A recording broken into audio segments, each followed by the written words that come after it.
नमस्कार दोस्तों, स्वागत है आपको ट्रेड विद प्लूटो में।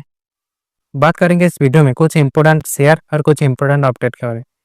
चलिए कवर करते हैं। अच्छा एक और बात दोस्तों, जिन सब शेयर को लेकर हम आज चर्चा करेंगे वो मेरे तरफ से कोई रिकमेंड नहीं है बाय सेल और होल्ड करने के लिए।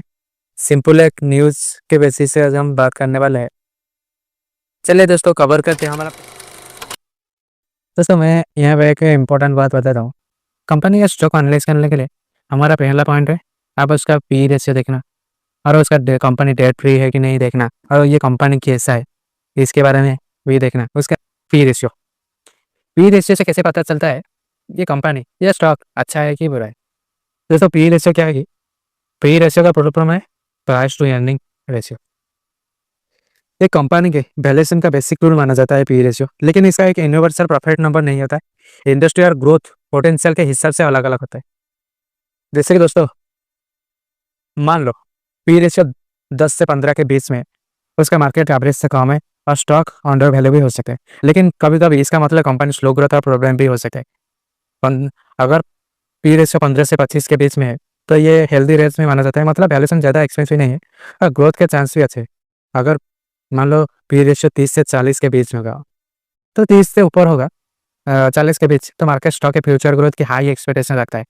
Example tech company new age business, risk भी ज़्यादा होता है। अगर ग्रोथ डिलीवरी नहीं हुई तो ये मार्केट घाटा में जा सकता है। इसका ग्रोथ डिलीवरी बहुत रिस्क है। मतलब सिंपल शब्द में बोलो तो पी देखने का मतलब है इन्वेस्टर को ये आइडिया देना कि इस कंपनी का 1 रुपये के प्रॉफिट के लिए तुम्हें कितने रुपये देना पड़ रहा है। अगर कंपनी का पी बहुत हाई है, लोग उसका फ्यूचर ग्रोथ ग्रोथ पे भरोसा कर रहे हैं कि नहीं ये देखते हैं। अगर लो है तो अंडर वैल्यू है, ग्रोथ स्लो भी हो सकता है, इसलिए लोग ज़्यादा पी को देख के भरोसा करते हैं कंपनी कैसा है। अगर मान लो यहाँ पे देख सकते हो सबका पी रेशियो 41, 43, 37, 38। देखो डायमंड पावर का 202 कितना स्टॉक है। अभी मैं बोला ना, अगर किसी का पी 30 से 40 के बीच में है तो मार्केट स्टॉक से फ्यूचर ग्रोथ की हाई एक्सपेक्टेशन रखता है। मतलब अभी स्टॉक हाई हो गया लेकिन इसका ग्रोथ हाई नहीं हुआ। कंपनी का इन्वेस्टर और रिटेल इन्वेस्टर सोचते हैं कि कंपनी आगे जाएगा, ये कंपनी ऐसा है, आगे का विजनरी बहुत अच्छा है। इसके बेसिस में ये पी रेशियो हाई चला जाता है, जिसके वजह से ये 30 से 40 के अंदर रहना चाहिए, लेकिन उसके ऊपर भी चला जाता है। मान लो मैं एक एग्जांपल के बारे में बताता हूँ और उसके बाद एक स्टॉक के बारे में बताऊंगा। उसका पी रेशियो 200 या 100 के ऊपर चला गया था, अभी भी है। मतलब उसका कंपनी का ग्रोथ कैसा है, कंपनी कैसा है, उस कंपनी के बारे में चर्चा करेंगे। उससे पहले हम जान लेते हैं, अगर किसी कंपनी का पी रेशियो 105 से 200 के बीच में हो गया तो इसका मतलब है कि मार्केट उसका एक यानी के लिए 100 से 200 देने को तैयार है। यह आमतौर पे बहुत हाई वैल्यूएशन माना जाता है। मान लो इन्वेस्टर को लगता है कि कंपनी फ्यूचर में अपना प्रॉफिट बहुत फास्ट ग्रो करेगी। एग्जाम्पल टेक स्टार्टअप, ये भी कंपनी, न्यू फार्मा और R&D प्लेयर, यही सोच के तो इन्वेस्टर थे। जिसके जिसके मायने क्या होता है, स्टॉक का पी रेशियो 100 के ऊपर चला जाता है, 200, कभी कभी 200 के ऊपर भी चला जाता है।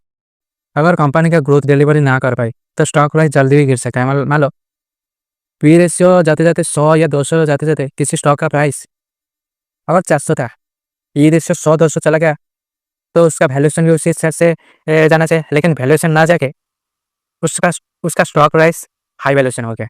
मतलब अभी तो 400 होना चाहिए था, 405, 420 से 500 थोड़ा थोड़ा देखते देखते जाना चाहिए था।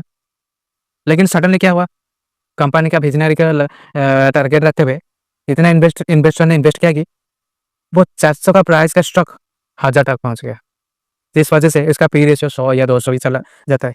ये ओवर वैल्यूएशन का रिस्क है। अगर कंपनी कभी ग्रोथ डिलीवरी ना कर पाए, मतलब इसका विजनरी, लोग समझते, इन्वेस्टर समझते कि उसका विजनरी इस कंपनी का बहुत हाई है, लेकिन उस हिसाब से आज वो ग्रोथ नहीं देखा पा रहा है, जिस वजह से वो कंपनी ग्रोथ डिलीवर ना कर पाए, जिस वजह से स्टॉक भी गिर जाता है। हाई पी वाले स्टॉक में डाउन साइड भी रिस्क भी ज़्यादा होता है। मतलब सडनली जो स्टॉक 400 पे 1000 गया था वो सडनली 200 भी आ सकता है, 400 ना ठहर के 200 भी आ सकता है। यही ओवर वैल्यूएशन का रिस्क है। कभी कभी मार्केट में हाइप की वजह से पी बढ़ जाता है बिना फंडामेंटल के। ऐसे केस में स्टॉक बबल बन जाता है, मतलब पता नहीं है स्टॉक के बारे में, कभी भी गिर सकता है कभी बढ़ सकता है। तो इस तरह का स्टॉक है जितना दूर अच्छा है। नॉर्मल हेल्दी रेंज माना जाता है 15 से 25 के बीच में, जो में मीडियम पी रेशियो होगा 15 से 25 के बीच में होगा तो सेक्टर के हिसाब से ये हेल्दी रेंज वाला स्टॉक है। और पी रेशियो 40 में चल रहा जाता है तो ऑलरेडी एक्सपेंसिव माना जाता है। 100-200 सिर्फ जब जस्टिफाई है, जब ग्रोथ एक्सटेंडेड हो, जैसे जैसे टेस्ला अमेजन अपने इनिशियल ग्रोथ क्रेज में थे तो उसका पी रेशियो 100 और 200 के बीच में था। अभी देख रहे हैं ना, धीरे धीरे कंपनी का डिमांड भी कम हो जाता है, जिस वजह से पी रेशियो क्या उसका स्टॉक प्राइस भी कम हो जाता है ग्रोथ की वजह से। हर रोज थोड़ी ना ग्रोथ उसका बढ़ेगा या कंपनी का वैल्यूएशन बढ़ेगा, जिस वजह से कंपनी गिरने का बहुत चांस है, 100% चांस वीडियो है। देखने के लिए हमें सब्सक्राइब और लाइक करिए। ट्रेड विद प्लूटो, जहां आपको मिलता है best trading and market related information. Subscribe button और घंटी दबाना मत भूलिए ताकि कोई अपडेट मिस ना हो। और हाँ, लाइक दबाना ना भूलिए क्योंकि आपका सपोर्ट हमें आगे बढ़ने में मदद करेगा।